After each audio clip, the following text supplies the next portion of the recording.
Assalamualaikum warahmatullahi wabarakatuh. Selamat pagi abang kakak. Jumpa lagi dengan saya Miss Erlinawati. Oke abang kakak, hari ini kita sudah masuk tema 3, yaitu makanan sehat, dimana subtema satunya adalah bagaimana tubuh mengolah makanan. Jadi abang kakak setiap hari makan, ternyata tubuh mengolah makanan loh. Nah, sebelum kita mulai pembelajaran kali ini, ayo abang kakak sama-sama kita baca basmalah ya. Bismillahirrahmanirrahim. Nah, abang kakak, coba abang kakak perhatikan gambar berikut ini. Gambar apa sajakah yang ada di sini?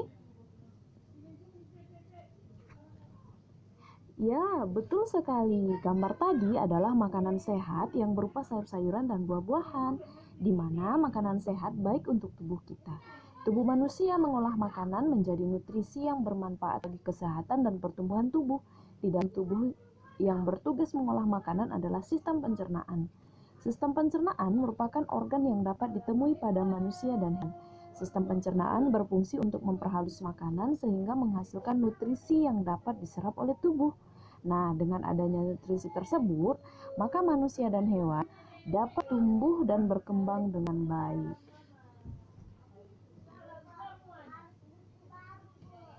Nah, abang kakak, ternyata makanan sehat itu penting bagi tubuh kita. Oleh karena itu, banyak iklan yang dapat kita temui di tempat-tempat umum yang mengetengahkan tentang makanan sehat.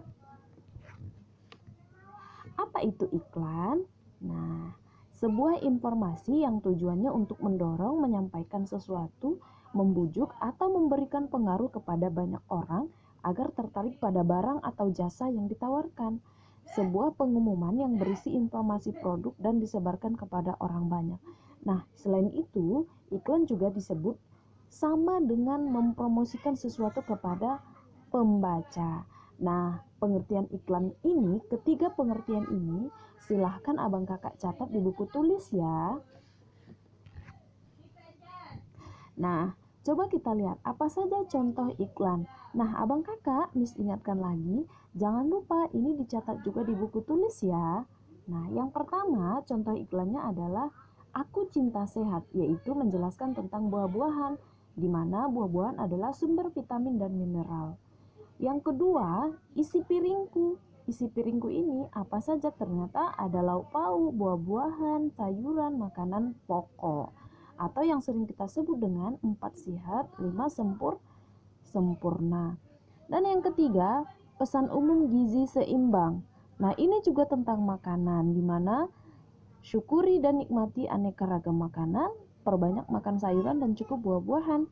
Rasakan mengonsumsi lauk pauk yang mengandung protein tinggi. Kemudian rasakan mengonsumsi aneka ragam makanan pokok. Batasi konsumsi pangan manis, asin, dan berlemak. Nah, jadi beragam macam iklan yang sering disuguhkan kepada khalayak ramai atau masyarakat, yang mana pesannya sering itu mempromosikan tentang makanan. Nah, abang kakak, ketika abang kakak pergi keluar untuk mengetahui apakah ini termasuk dari contoh iklan atau tidak, ternyata ada syarat-syaratnya loh. Ayo kita lihat. Yang pertama, dari segi isi iklan, di mana isi iklan itu harus objektif dan jujur, singkat dan mudah dipahami, tidak menyinggung pihak lain, menarik perhatian, informatif, dan komunikatif. Kemudian kalau kita lihat dari segi bahasa iklan, menggunakan pilihan kata yang tepat, menarik, logis, dan sopan. Ungkapan yang digunakan memikat dan memiliki daya tarik loh abang kakak. Kemudian teks iklan harus menuju sasaran.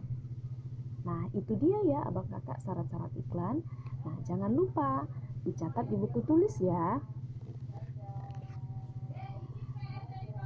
Nah, sekarang coba kamu lihat, apakah yang ada di video ini, yaitu susu. Nah, susu ini berasal dari mana? Iya benar, dari sapi. Coba kita lihat. Nah, penyempurnaan makanan sehat adalah salah satunya susu, di mana susu adalah penyempurna makanan sehat. Seperti kita ketahui, susu umumnya dihasilkan oleh sapi. Lalu, kenapa sapi bisa menghasilkan susu? Apa sajakah yang dimakan oleh sapi sehingga dapat menghasilkan susu? Serta bagaimanakah cara sapi mencerna makanan? Mari kita lihat.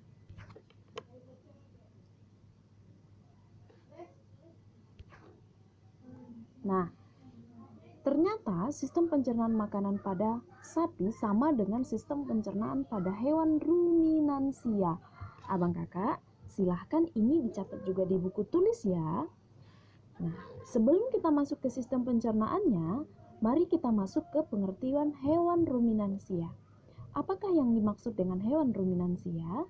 Hewan ruminansia adalah kelompok hewan mamalia yang biasa memamah atau memakan 2 kali dan yang dikenal dengan hewan yang memamah biak. Contoh hewan ruminansia adalah sapi, rusa, domba, dan kambing. Nah, coba kita lihat sistem pencernaan hewan ruminansia tersebut.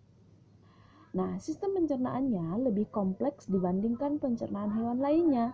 Pada hewan ruminansia terdapat 4 bagian lambung dengan fungsi yang spesifik. Selain itu, pencernaan makanan pada hewan ruminansia dibantu oleh beberapa mikroba seperti bakteri dan protozoa. Mikroba tersebut dapat membantu mencerna rumput agar cepat halus. Coba kamu perhatikan penjelasan mengenai proses pencernaan pada hewan berikut ini. Nah, ini adalah hewan ruminansia atau sapi. Betul, abang kakak, betul sekali. Apakah yang sedang dilakukan oleh sapi itu? Sedang mengunyah rumput. Nah, bagaimana mekanisme pencernaan pada sapi? Pertama, gigi sapi tersusun dari gigi seri yang berguna untuk memotong makanan dan gigi geraham untuk mengunyah makanan. Jadi rumput itu dikunyah dulu oleh gigi seri dan gigi geraham yang ada pada mulut sapi. Kemudian, yang kedua, lidah sapi berguna untuk merenggut rumput makanan dan mendorong makanan yang sudah dikunyah menuju lambung. Nah, abang kakak, ternyata di dalam mulut sapi terjadi 3 proses. Yang pertama, gigi berfungsi untuk menghancurkan makanan itu secara umum, kemudian dibantu oleh lidah yang berguna untuk merenggut rumput atau makanan dan mendorongnya ke dalam lambung. Nah, selain gigi dan lidah, ternyata ada enzim yang berada di dalam lidah atau cairan seperti enzim khusus yang dihasilkan oleh kelenjar khusus pada sapi yang kemudian disalurkan ke dalam rongga mulut. Nah, saliva ini berperan dalam proses pencernaan kimiawi. Oke, kira-kira paham ya abang kakak sampai di sini? Nah, kita lanjut ya. Nah, setelah dari mulut, ternyata makanan itu akan didorong ke lambung. Lambung sapi berbeda dengan lambung manusia ya abang kakak. Ukurannya jauh lebih besar. Nah, lambung sapi merupakan organ pencernaan yang sangat penting bagi sapi, di mana lambung sapi terdiri atas 4 bagian, yaitu rumen, retikulum, omasum, dan abomasum. Oleh karena itu, sapi dikatakan memiliki 4 perut. Nah, coba kita perhatikan, makanan yang sudah dikunyah tadi akan masuk ke mana? Pertama, dia akan melewati retikulum, omasum, kemudian rumen, dan abomasum. Nah, sekali lagi ya, makanan yang sudah dikunyah oleh sapi tadi akan melewati 4 perut. Yang pertama retikulum, omasum, abomasum, dan rumen. Nah, paham kira-kira sampai di sini abang kakak? Oke, kita lanjut ya. Nah, coba kita lihat bagian-bagian dari lambung sapi. Rumen itu sama dengan perut besar, di mana dalam perut besar terjadi pencernaan dengan bantuan mikroba. Di sini makanan dicerna hingga menjadi bubur dengan gerakan pengaduk yang dilakukan oleh dinding rumen. Pada saat sapi beristirahat, makanan kembali ke mulut dan dikunyah kembali. Setelah dikunyah untuk yang kedua kalinya, makanan akan masuk ke retikulum atau perut jala. Nah, kita masuk ke retikulum. Makanan kembali mengalami proses fermentasi dengan bantuan bakteri anaerob dan protozoa. Di dalam bagian perut ini terjadi proses absorpsi dan penyaringan benda-benda asing yang masuk bersama makanan sehingga tidak mudah sehingga tidak masuk ke omasum atau perut kita. Nah, sekarang coba kita lihat omasum. Perut kita ini makanan dicerna dengan bantuan enzim pencernaan. Selanjutnya makanan akan masuk ke abomasum. Nah, setelah makanan tadi masuk ke perut jala, ternyata masuk ke omasum, kemudian ke obamasum, abomasum ya. Abomasum ini sama dengan perut masam. Perut bagian inilah yang sebenarnya disebut dengan lambung. Di sini makanan dicerna dengan bantuan enzim. Pencernaan di sini juga terjadi pencernaan pepsin yang dihasilkan oleh abomasum. Nah, abang kakak, jangan lupa keempat bagian-bagian dari lambung sapi ini dicatat di buku tulis juga ya. Nah, setelah melewati seluruh proses pencernaan makanan di dalam abomasum, makanan akan bergerak menuju usus halus ya abang kakak. Kemudian usus halus ini panjangnya pada seekor sapi dewasa dapat mencapai 40 meter loh. Kemudian di dalam usus halus terjadi proses absorpsi dan fermentasi, di mana yang diserap adalah sari-sari makanan dan akan difermentasikan. Nah, yang hasil dari fermentasi itu kemudian akan menjadi sisa-sisa makanan yang akan dikeluarkan melalui anus. Nah, abang kakak, bedanya dengan manusia, kalau manusia setelah dikunyah akan langsung menuju lambung. Nah, sementara kalau pada sapi akan melewati 4 perut dulu sebelum ke lambung atau obomasum, yaitu rumen, perut jala, omasum dan abomasum, baru ke usus halus, kemudian ke usus besar dan ke anus. Paham ya abang kakak? Nah, salah satu ciri makhluk hidup adalah memerlukan makanan. Makanan yang telah dimakan akan diuraikan dalam sistem pencernaan menjadi sumber energi, komponen penyusun sel dan jaringan, serta nutrisi yang dibutuhkan oleh tubuh. Sistem pencernaan merupakan salah satu sistem yang kompleks yang terdapat dalam tubuh kita. Nah, abang kakak, makanan yang sudah diserap oleh tubuh akan berguna untuk menambah sumber energi, kemudian untuk sebagai komponen penyusun sel dan jaringan dalam tubuh kita maupun hewan. Nah, sisanya akan dikeluarkan berupa kotoran pada sapi ataupun kotoran pada manusia.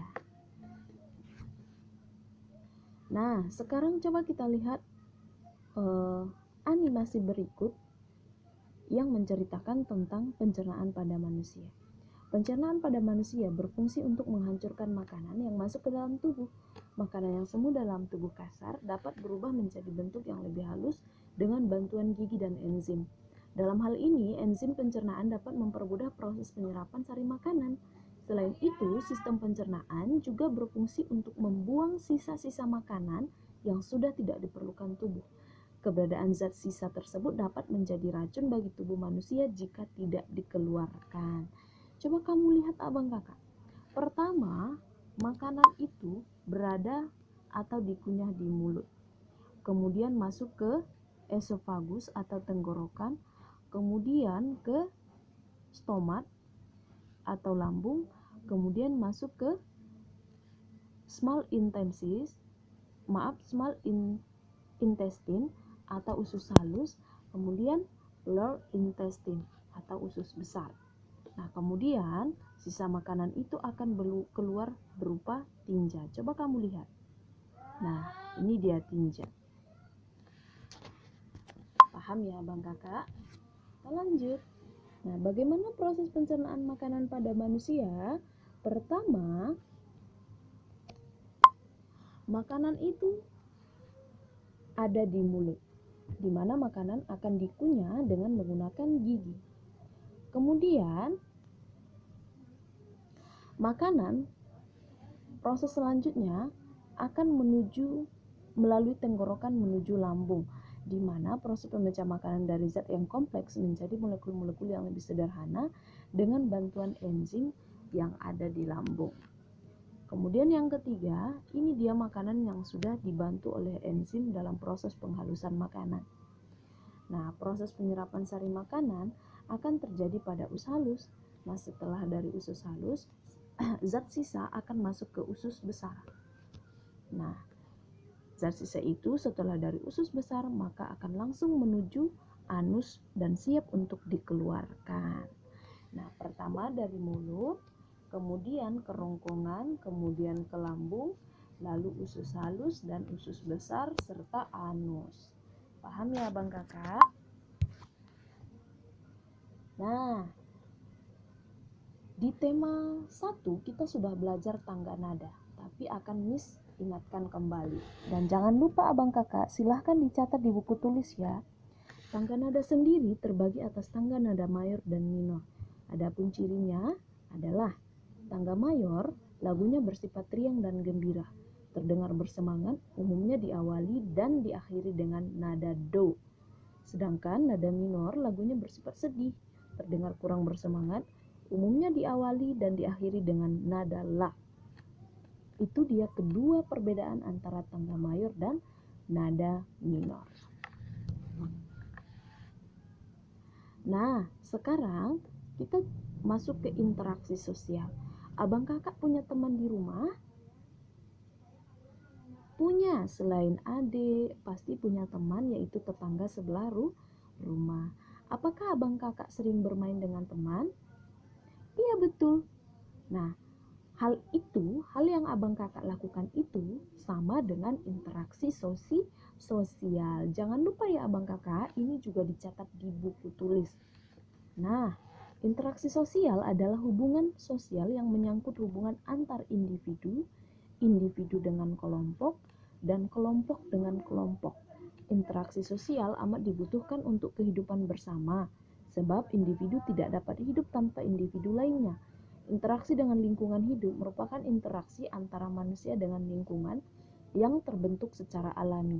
Gunung, sungai, rawa merupakan contoh-contoh lingkungan alam. Itu dia yang disebut dengan interaksi sosial ya Abang Kakak.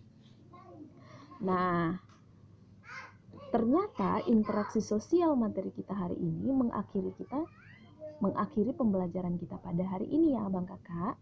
Tetap semangat belajar di rumah, jangan lupa tetap laksanakan sholat 5 waktu. Ketika keluar rumah, tutup aurat dan hormati orang tua dan yang lebih tua dari kita. Jangan lupa ya Abang Kakak, budayakan 5S yang biasa kita lakukan di sekolah. Senyum, sapa, salam, sopan, dan santun. Tetap semangat, jangan lupa mengerjakan LKS-nya nanti ya Abang Kakak. Oke, Miss tutup. Assalamualaikum warahmatullahi wabarakatuh.